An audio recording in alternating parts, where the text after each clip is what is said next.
पिताजी के जाने के बाद लिखते हैं बच्चे, हमारे पिताजी स्वर्गवासी हो गए।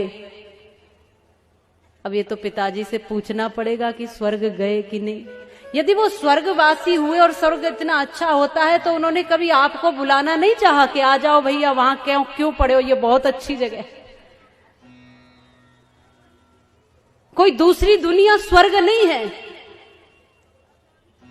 जिन परिवारों में माँ बाप दुखी और आंसुओं से रो रहे हो वो घर ही नर्क है, और जिसमें माता पिता की सेवा होती हो, बच्चे संस्कारी हो, वो घर ही स्वर्ग है। और कोई दूसरी दुनिया स्वर्ग की नहीं है।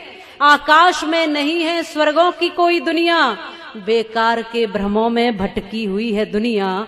है स्वर्ग तो वहीं पर जहां मधुर मीठी वाणी, उस घर कभी न आए कोई भी परेशानी, जिस घर में एक दूजे की बात जाए माने।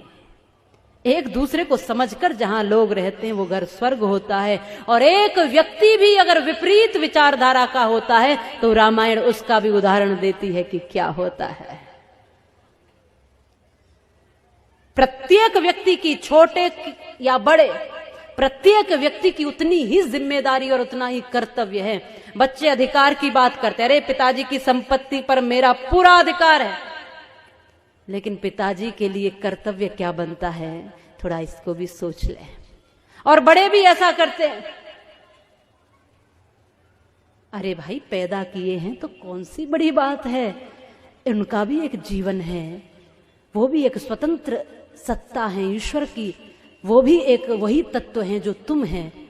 इसलिए छोटा हो ये सोच करके उसको छोटा नहीं समझना है। प्रत्येक व्यक्ति ईश्वर का अंश है। हो सकता है कि बड़े लोग कुछ दिन पहले इस दुनिया में आ गए हैं, बच्चे थोड़े दिन बाद इस दुनिया में आए हैं, बस उतना ही तो अंतर है, समय का अंतर है बस। क्योंकि बड़प्पन तो व्यक्ति के कर्म से होता है। जो छोटों को भी गले से लगा कर चले, जो छोटों को भी संभाल कर चले, जो छोटों को भी उनका कर्तव्य बताते हुए उनकी भावनाओं को समझते हुए चले, वो बड़ा है, चाहे फिर वो कोई भी हो। इसलिए हम सबको एक दूसरे की भावना से जुड़ करके अपना घर मंदिर बनाना है, अपना घर स्वर्ग बनाना है।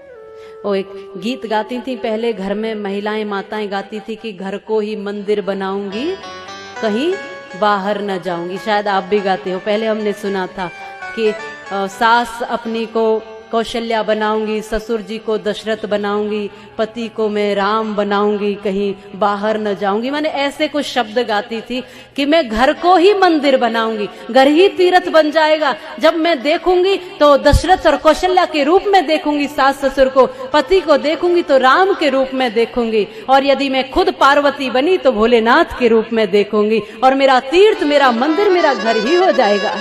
फिर बाहर जाने की जरूरत क्या है मुझे, जब घर ऐसा हो जाए। ऐसा माताएं गाती थी, उनके सामान्य शब्दों में कितनी गहराई छुपी होती थी।